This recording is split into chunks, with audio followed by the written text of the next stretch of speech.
Let us pray. Lord, we stand before you and ask that you open our hearts to your presence, mindful of our daily indebtedness to your goodness. Continue to extend your blessings to our country, to our way of life. Be our companion and refuge, a companion and refuge for especially all men and women in uniform and in civil service to our nation. May they know your support, and may they discharge their duties with honor and steadfastness. This afternoon, we especially commend to you the dedicated and generous life of service reflected in the career of Richard Sorensen. We give you thanks as we honor his work and ask for your continuing support and care in his retirement. Upon this ceremony and its fellowship, we humbly invoke your grace on all who have gathered. And we pray through Christ our Lord. Amen. Thank you, Father. Ladies and gentlemen, please be seated.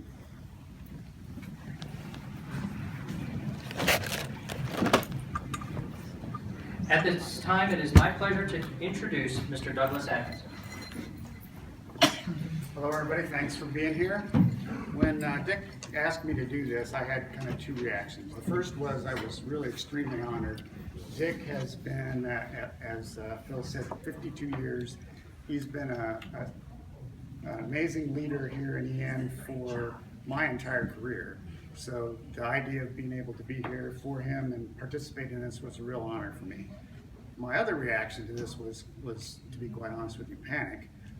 Because I've not done a whole lot of these things. So usually somebody with a distinguished career like Dick has somebody that's more prestigious than me, or at least more entertaining than me. So you know, I'm afraid I'm not Steve Foley. So that's got good things and bad things. I may not be as entertaining as Steve, but I won't say anything embarrassing, and I won't say any cringe-worthy jokes. So we ought to be all right. One of the things, like I said, I hadn't done a lot of these, so I asked one of my friends, what am I supposed to do? And he gave me a question and answer sheet and that I asked Dick to fill out for me. So I got some of the basic information on his life. So I'm going to go through part of that, and then I'll go through some of his career highlights and then wrap it up. So the first thing on here is that Dick was born and grew up in El Paso, Texas. And he went to the University of Texas at El Paso, which apparently when he went there was Texas Western College. Is that right, Dick? Mm-hmm. So now Steve Foley would make some kind of comment about how long ago that was, but I won't do that. One of the questions in here is what kind of extracurricular activities did you do? And Dick said, well, I had to work my way through college, so I didn't have a lot of time for that kind of stuff. And he mentions that he worked parking cars downtown in El Paso, and he worked a room service job for the second largest hotel in the United States at that time. And he was a waiter delivering, and he had to, the hotel was so big that he had to drive around in a Jeep to deliver to the rooms. And when I was in college, I delivered pizzas, so I kind of enjoyed driving around, and so it's similar to that, so it was fun. Then he decided to go into the service. Originally, I guess he was thought about the Navy, but the Navy wanted him to be a supply officer on a ship, and for some reason that didn't sound appealing to him. So he decided to check out the Air Force. He originally wanted to be a pilot, but he has some color deficiency, so he couldn't do that, so he decided to be an engineer. So he graduated from OTS at Lackland Air Force Base, still hadn't left Texas, and came to Wright Pat as a first lieutenant, or second lieutenant rather. And one of the questions here is, what was your favorite assignment? He said, well, Wright Pat, because it was my only assignment. I came here and I never left. So 2 years later, here he is. So Dick, over the years, has gotten a lot of awards. Been nominated for many EN awards, and a couple of his most significant awards, from my perspective. is he was inducted into the Association of Old Crows Hall of Fame in 2003. And they're getting ready later this month to honor him again because of his service to the organization. He's been on the board, he's been the secretary, he's been the vice president, he's been a real major driving force behind the Old Crows for a very long time. The other most significant award was one I made up. So when we changed to LCMC, we kind of had to redo the way we do awards. And my directorate at the time, which is where Dick was, we decided to have our own award ceremony, and we had to have lead-in awards to the EN Awards. So the EN has the Fred Rawl Award, which is a Lifetime Achievement Award. My time is up.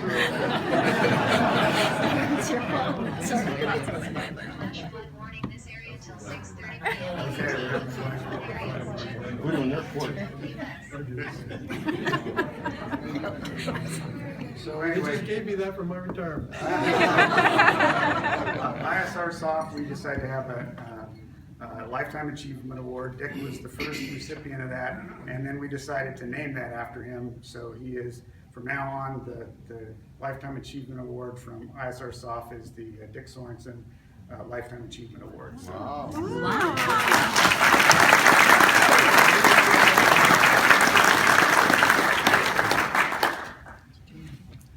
he says his proudest moments were first for himself were graduating from his undergraduate degree and then graduating from OTS and getting commissioned. And then his other big proud moments were to do with all of his children getting through their college and they're getting their degrees and becoming successful in their own careers. So he's very proud of all of you.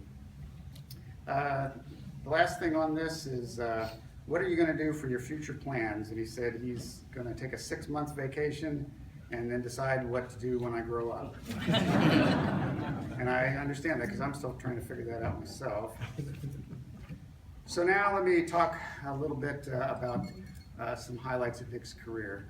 Now obviously 52 years, there's a lot in here, so I don't want to be here all night, so I'm going to kind of hit some of the highlights. Mentioned that he came here as a second lieutenant. He eventually got to a captain, and then he decided he liked Wreck Pad and didn't want to go anywhere else, so he got a job as a civilian in 1968. So, and then a couple of years later in 71, he was promoted to the group leader for Optical and Expendables branch, Electronics Avionics Division. And one of his career highlights at that time was he was part of the delegation that went to Israel after the 73 Yom Kippur War to show them what their opportunities were for getting IR countermeasures on their aircraft. A couple of years later, he moved into was the lead avionics countermeasures engineer in the Electronic Warfare Systems Program Office, where he worked on, Dick has worked on a lot of airplanes, but a couple of the highlights were defensive receiver for the 130 aircraft, and then missile warning on B-52 and defensive receiver on H-53 helicopter. Now I'd heard of B-52s and 130s, but I hadn't heard of that. So I looked it up, and it was the first combat search and rescue helicopter that was specifically designed for that, and he was instrumental in making that safe for the pilots and the people they were rescuing. He's also worked on, during that time, the FB-111, and then let's skip on to his first big promotion in 1980. So before I got here, he got promoted to GS-14, and he was in the home office. He was a group leader in the optics branch and electronic warfare avionics division. We had 25 people working for him, and they supported a whole variety of programs, including the E-3A, the Combat Talon II, H-860, F-16, and B-52 again. B-52 is kind of a recurring theme here for a long time. Then in 1985, so 31 years ago, he got promoted to GS-15. So he has been a GS-15 and therefore a very large part of the leadership, first in avionics and then in EN in general for 31 years. So he went back to the home office at that point and again worked on a variety of different airplanes. The write-up here says during that time period he worked on over 50 individual programs during that time period. He then went on to be the chief of the Defensive Systems Branch and Avionics Engineering Division. And he was the lead for RF and IR active countermeasures, threat warning, RF and IR electro-optic missile launch, and a whole bunch of other stuff. Then he went on and broadened out into a different career area for him and became the technical advisor for low observables for the Focus office that they stood up because at that time, we were making a major transition to more low observable type platforms. So he was really a critical component of the B-2, the F-117, and the F-22 in developing low observability for those aircraft.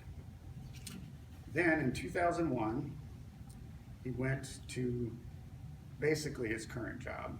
It's been called several different things over the years, and that's one of the ways Dick has avoided moving is to keep changing the name of the organization. His job keeps changing, and so his clock keeps resetting. So he's been there for a long time, but he's been a really critical part of that organization.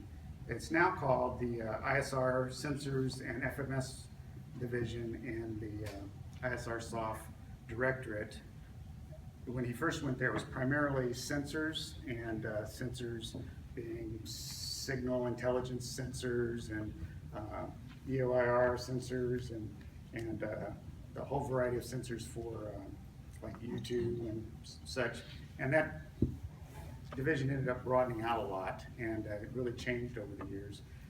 Eventually, it broadened out into FMS, which is foreign military sales, and that started out with sensors mostly, but eventually it evolved into a branch that was doing actual aircraft for foreign military sales.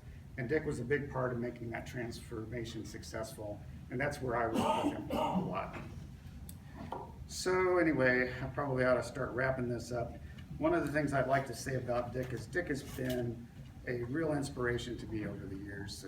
There's been a couple of times, like when I was on Global Hawk and trying to figure out what the heck ASIP was and how I was the chief avionics engineer and how I was going to integrate it on the airplane. I'd never dealt with SIGINT before, so Dick was very patient in explaining it to me, and I really appreciated that. And then when I became the DOE for ISR SOF, he was very helpful, and he was also very inspirational because, I'm no spring chicken here, but there are days where I started feeling like, wow, this place is really dragging me down. And Dick would come bopping in, and he had all this energy and all of this great positive attitude, and we would talk, and I'd basically say to myself, well, you need to suck it up. If Dick can do this, you need to, you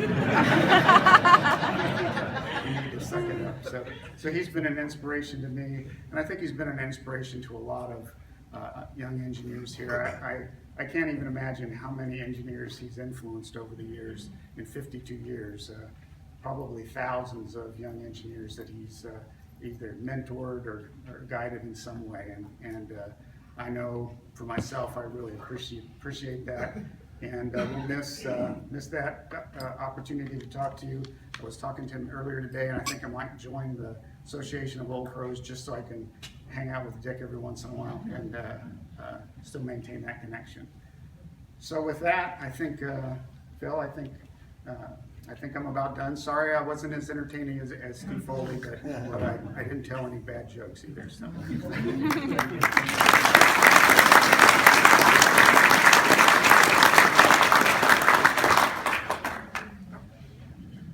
Thank you, Mr. Atkinson, for your kind words. And now Mr. James Barnaba, Director of Engineering, ISR and SOF Directorate, will present Mr. Sorensen with the Outstanding Civilian Career Service Award and say a few words.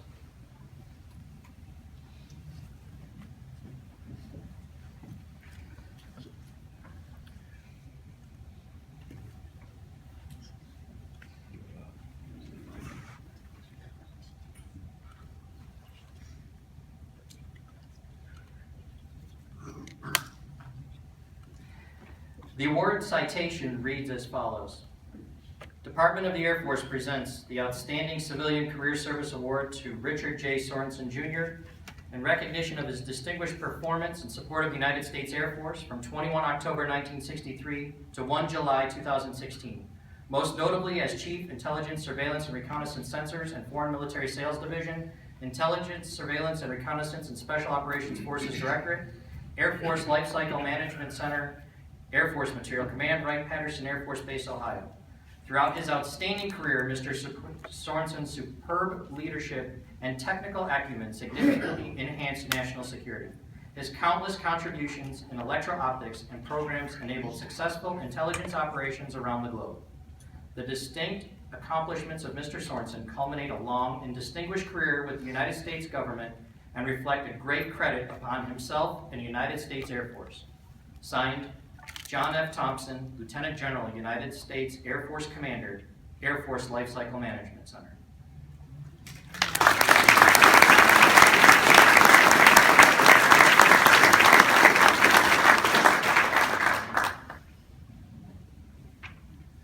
So as the new Director of Engineering, following this guy's footsteps, I'd like to thank Dick for 15 years within our organization, and that's a very long time, as was pointed out. He's done so much across our portfolio, and we really wanted to thank him for that. Just something simple. This is Colonel O'Grady's command coin, and we wanted to thank you for that. I also wanted to give you the Director of Engineering coin as well. Yeah, so you'll see the engineering logo on the back, Engineering Excellence, and you definitely do that. I thought it was interesting that you said he was an engineering leader your entire career. I'm going to have to say he was an engineer my entire lifespan. That's pretty good. So those who may not be familiar with our center, we give ourselves names as well as letters. So, for instance, our Surveillance, Reconnaissance, and Special Operations Directorate is also called WI. And then his division, which deals with sensors and foreign military sales, is WIN, so we win. And then he's the engineer lead, so it was wine. So I thought I need a gift for Dick, and what else but a bottle of scotch? No, wine. Here you go. So red for you to enjoy there at some point in the future.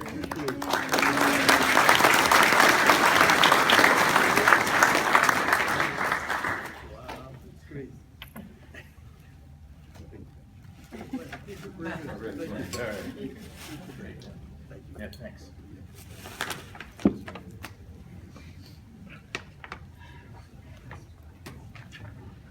Thank you, Mr. Barnaba. Now I would like to invite Mr. Sorensen's daughter, Candace, to pin on Mr. Sorensen's retirement pin.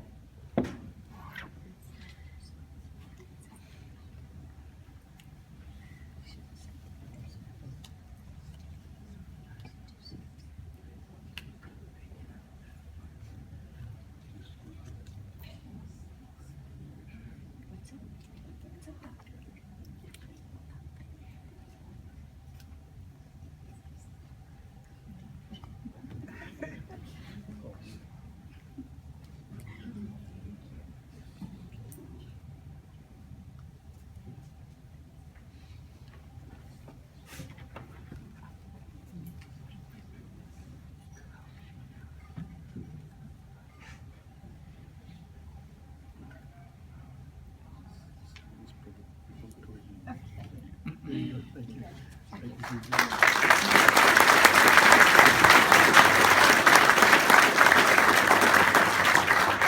you, Candace. I would also like now to bring up Mr. Patrick Fillingham, Deputy Division Chief, ISR Sensors and FMS Division, who will present Mr. Sorensen's retirement certificate and say a few words. Maybe something else too? As long as it's brief. That's hilarious. All right, this is the retirement service. This is the formal one, okay? The certificate reads as follows. Certificate of Service from the United States Air Force. This is to recognize Richard J. Sorensen Jr. for 52 years of faithful and devoted federal civilian service on the occasion of retirement from employment with the United States Air Force, given this 1 July 2016. Signed, John F. Thompson, Lieutenant General, United States Air Force Commander.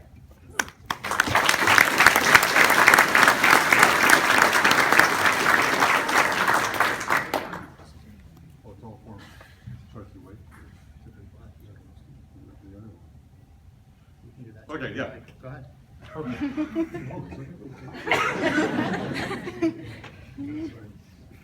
I'm thinking that was the formal portion. Right. Hold that. Hold that.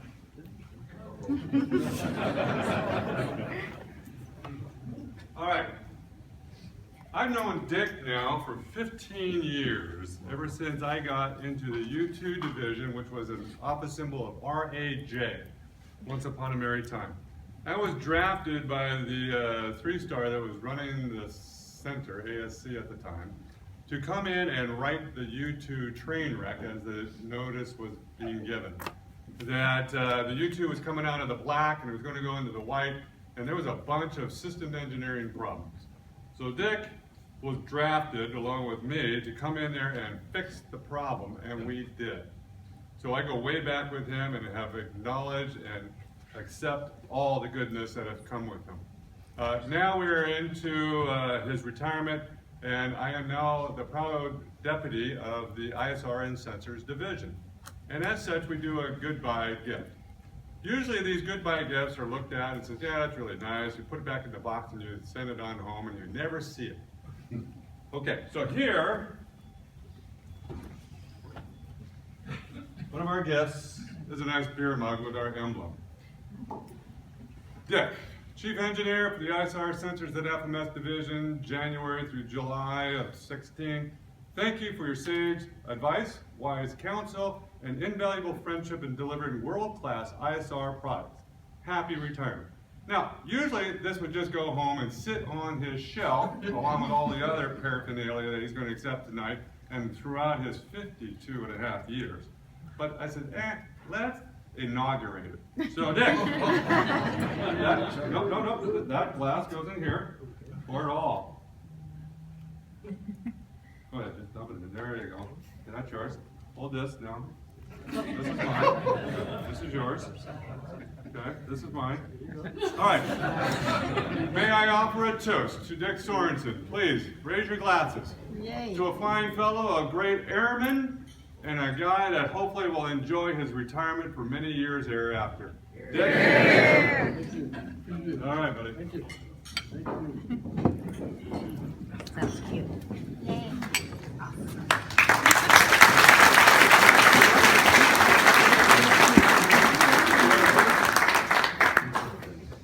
Thank you, Mr. Fillingham, for your kind words. Next up, Captain Alex Grunther, Program Manager in the AC-130J SPO, will present a flag shadow box to Mr. Sorensen. This flag was flown over our nation's capital on April 18, 2016.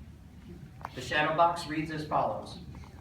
For 52 years and 8 months of dedicated service, United States Air Force and Air Force Civil Service, 21 October 1963, 1 July 2016. Yay.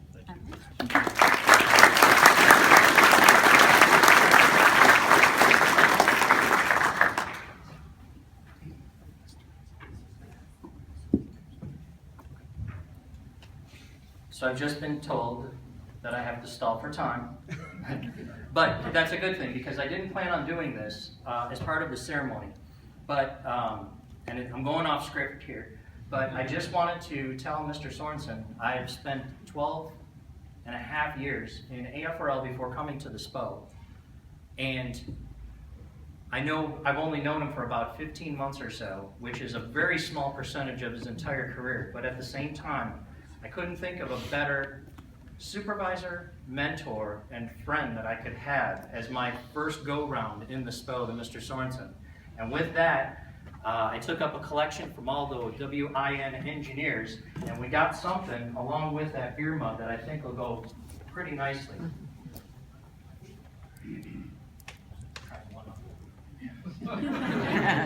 Couple here, we can put them down.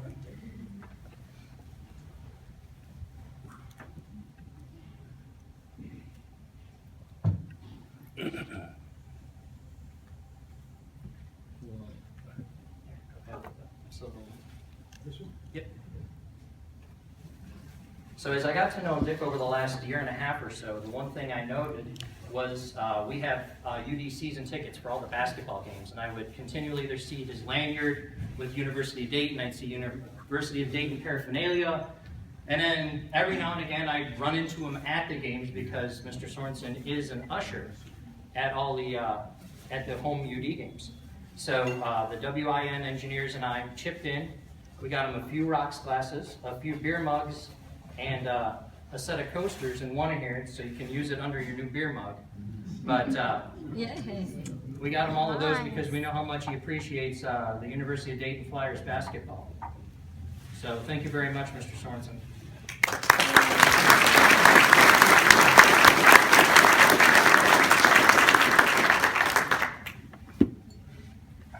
And now Mr. Jorge Gonzalez would like to present Mr. Sorensen with the coin.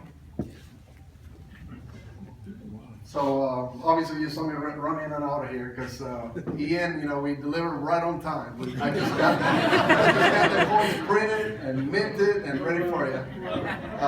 So I apologize for that. As you probably know, Mr. Atkinson and I were supposed to be TDY this week.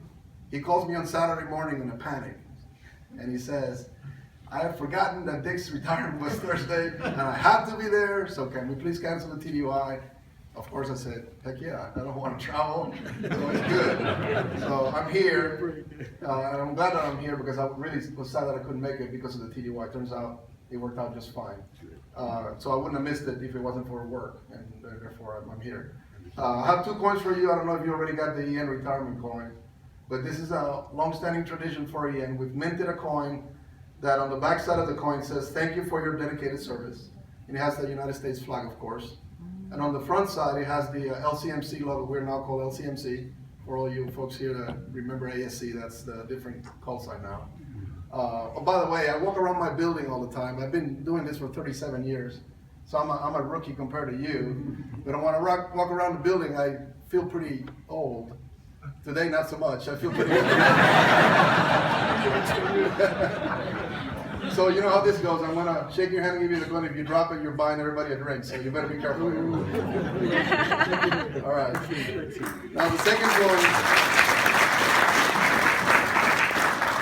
second coin is my personal coin. It's the director's coin, and we hold these for folks that have done great contribution to the Air Force and to the organization. Of course, what you heard Mr. Atkinson talked about, you absolutely excel in everything we've asked you to do in EN.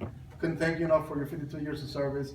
You made this country safer by the work you've done, and you made me proud as a director. I'm honored to be here for you. Thank you very much.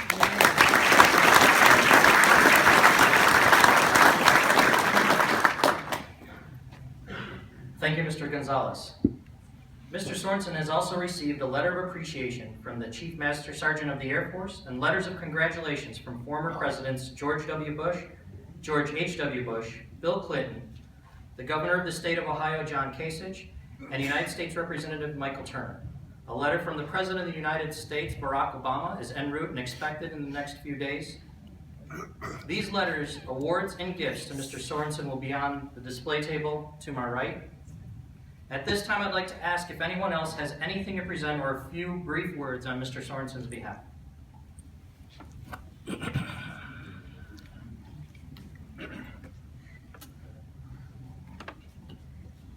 I am Martino Dean. Richard and I shared the same mother. I came to California to congratulate Richard. You know, normally you don't get a chance to say something to your family about how proud they are.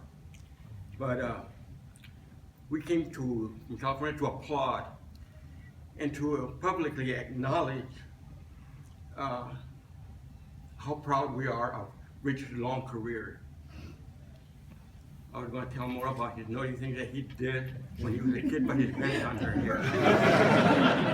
And I didn't want to take more time anyway, so I said, what happened was when he was 9 years old, and I was twice his age at that time, I wanted to work with him.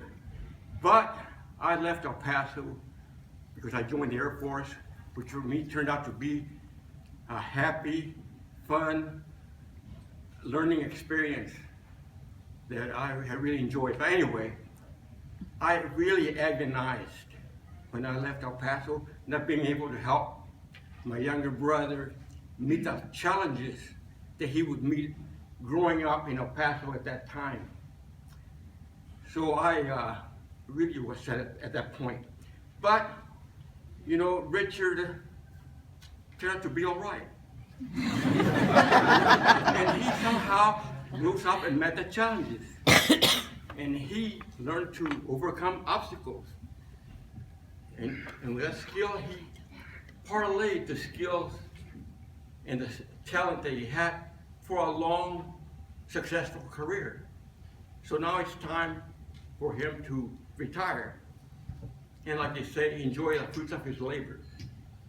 And that's what I wanted to do, is to congratulate Richard in behalf of the family.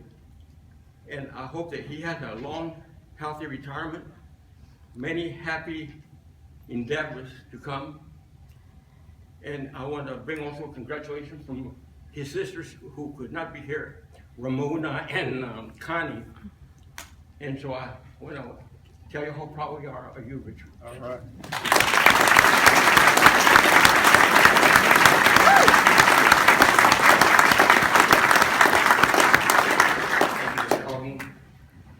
Ladies and gentlemen, it is my pleasure to introduce to you Mr. Richard Sorensen.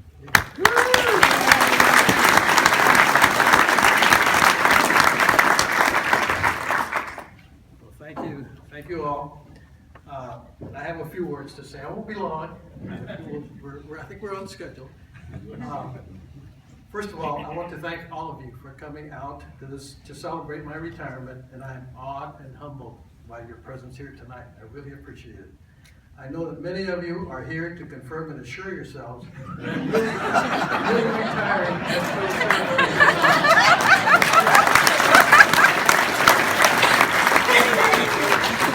I kept correcting over the years, and I'm going now. But I also want to express my sincere appreciation and sincere thanks to Miss Linda Fisher, who you've seen here walking around taking all the pictures, and Mr. Phil Wyshechewski, who spearheaded and were the team that put together this planning and arrangements for this ceremony and celebration to happen. Until you work one of these activities, you never know how difficult and time-consuming it can be. Again, my most sincere thanks to Linda and to Phil. Appreciate it.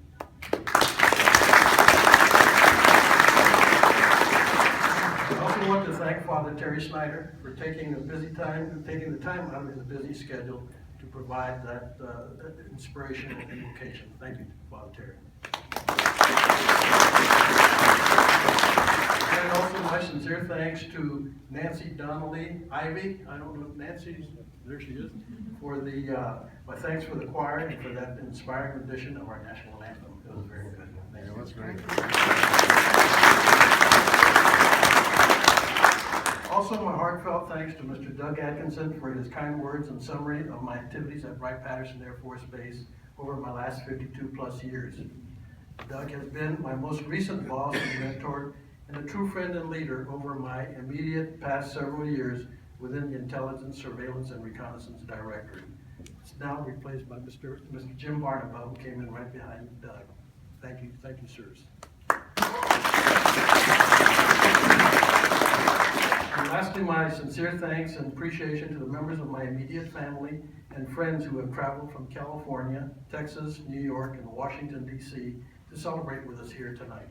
Thank you, folks, for coming out. 52 years seem to have flown by. It generally has been a happy and productive experience where I gave of my expertise, a time when I imparted skills and some life lessons, and also a time where I learned a great deal. I arrived at Wright-Patterson Air Force Base as a second lieutenant, as my bio indicates and as Doug reviewed, and was immediately put to work supporting an upgrade to a subsystem on the venerable B-52 platform. And that's still going, still flying, still doing its thing. I was there 52 and a half years ago doing that. 4.5 years later, after I arrived here as second lieutenant, I separated from active duty and joined civil service. I've had a myriad of assignments, first as a project engineer, then a group leader, a branch chief, a chief avionics engineer, and a division chief engineer, as noted in my bio. My career stepped me through a variety of organizations, both at AFRL, the Air Force Research Lab, Aeronautical Systems Center, and now the Air Force Lifecycle Management Center. I have participated in hundreds of meetings, given a myriad of technical and managerial presentations, and traveled all over the United States, visiting our supporting contractors, attending conferences, and dialoguing with our warfighter community and our very knowledgeable friends in academia. I've been extremely lucky in that I have been blessed in working by and large with positive and enthusiastic groups of co-workers. I have witnessed colleagues giving tirelessly of their time and energy to develop the best weapon systems in the Air Force. Thank you all for that. An interesting, just an anecdote that I wanted to pass on to you, it's not in my bio, but an interesting anecdote related to my experience as a captain in the Air Force was flying as a test engineer on a KC-135 test platform. We used to take off from Wright-Patterson Air Force Base, fly down to White Sands Missile Range, New Mexico, and orbit over that range for 8 hours at a time, running tests and equipment calibrations. One scary time, we were droning around in the sky when the airplane suddenly descended a few thousand feet in altitude due to an autopilot glitch. Scared the hell out of me at the time, and for a few seconds, and I thought we had bought the farm. Fortunately, the pilot quickly, but what seemed an eternity, recovered, and we continued on as if nothing had happened. I kissed the ground when we returned from that. Another interesting assignment, now as a civilian, was flying in the back of a T-39 executive aircraft that we had converted to do air-to-air infrared signature measurements of other target aircraft. We used to load up our equipment here at Wright-Patterson and fly out to China Lake, California, Air Station. Over there, we joined up with our Navy counterparts and flew air-to-air missions over their ranges.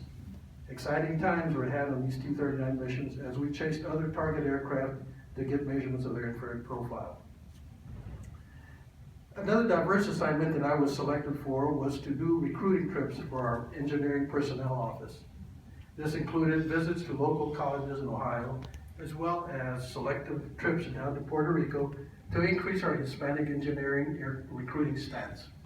I made 5 trips over there over the years and wound up hiring several of the Puerto Rican engineering graduates who came to work here at the base and have contributed to our successful engineering mission.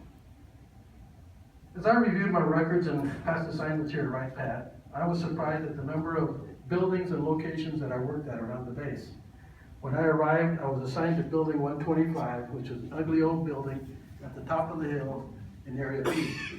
Building 125 was supposed to be a temporary hospital built during World War II, and which was subsequently converted to office space over the years. It continued to exist because it also served as headquarters for the Air Force Institute of Technology for a number of years. After the Technology Institute moved on to their current more modern quarters, Building 125 was demolished and erased from the face of the earth. I headed up a branch there at one time on the 2nd floor, and being the pack rats that engineers can be, we had 28 or so heavy-duty safes for storage of classified material. We placed all these strategically safes strategically around against the walls of the building, because if we concentrated them at the center of the rooms, the floor would have collapsed. But in all, I worked in buildings 125, 28, 57, 20, 620, 485, 12, 560, and finally 557. I bore you with this trivia mainly because I wanted to give you a mental sketch of where I spent my past 52 and a half years. I guess for the military that travel around the world, that's nothing, but to me, a lot of stops around the base. However, it wasn't all work. Over the years, a group of us who worked a variety of programs in what is called electronic warfare formed a slow-pitch softball team, which we appropriately named the Turkeys. Dave Garcher, a formidable electronic warfare guru, took on the role of team manager. He was stuck with the onerous duty of putting together a roster of fellow EW engineers and worked game schedules over several years in the summertime. Team members consisted of the likes of Don Cedor, Ron Bird, Gary Halliday, Bob Gimler, Fred Tokars, Roger Williamson, Al Martin, Dave and John Garcher, many of whom are here tonight. The best part of our game, though, was going over to Clancy's Tavern after the games and splitting a few pitchers of beer. However, the fun finally ended as our competition, consisting of young, fast, strong second lieutenants and other younger troops who started beating the pants off of us old engineers, and we knew it was time to quit. Another fun activity was participating in an organization called the Association of Old Crows, which Doug mentioned before, which is a government industry organization or lobby that supports DoD funding for development, test, and acquisition of electronic warfare systems to defend our Air Force aircraft against foreign missile threat systems. The AOC, as it is more commonly referred to these days, sponsors a variety of technical and social activities such as symposia, events including group travels to professional football and baseball games, Christmas parties, etc., and other social events where a good time is had by all. The AOC also provides a professional avenue for local and national recognition of outstanding contributions of the members of the Air Force and industry electronic warfare and ISR workforce. Lastly, finally, I must say that I will truly miss all of my AFL-CMC and industry peers, friends, and compatriots. I took my last assignment within the ISR Sensors Division 15 years ago as my short-term terminal assignment. I was going to retire shortly after joining that division, but so enjoyed the work and the people that I stayed another 15 years or so until now. The work has always been very challenging and exciting, but sooner than later, it is time to go off and enjoy other interests in my life. So to all, my most heartfelt thanks for a great ride over the last 52 and a half years. Thank you all.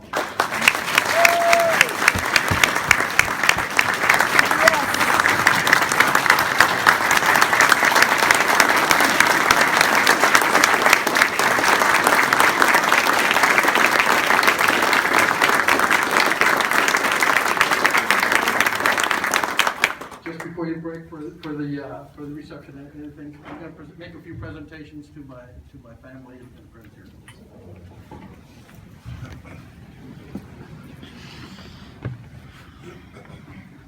Megan Rice, Megan and Maureen Mayhew are two administrative assistants that have supported me over the last several years. Really good troops. Both of them could not make it tonight, but we'll have some mementos for them. For my nieces that came here from Texas and California, Monica, and Diana. Thank you.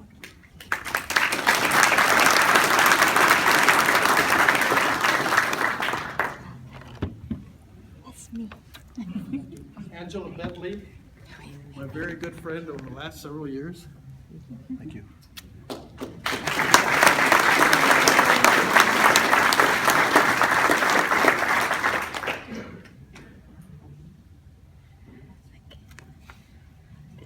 And to my daughters, Candace, and Vanessa.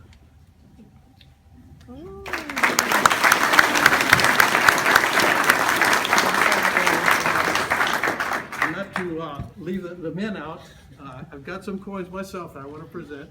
These are the ISR division coins that we've had developed through our organization. And I wanted to give one to my little nephew, Nicholas Amaro.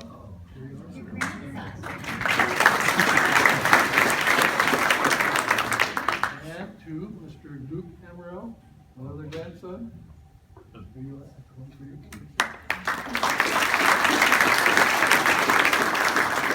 To my son Richard.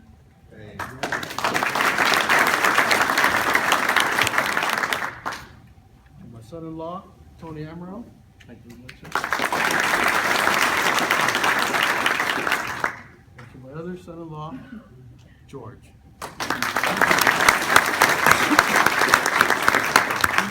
one for you as well. Thank you very much for your work. Thank you. Thank you. Thank you.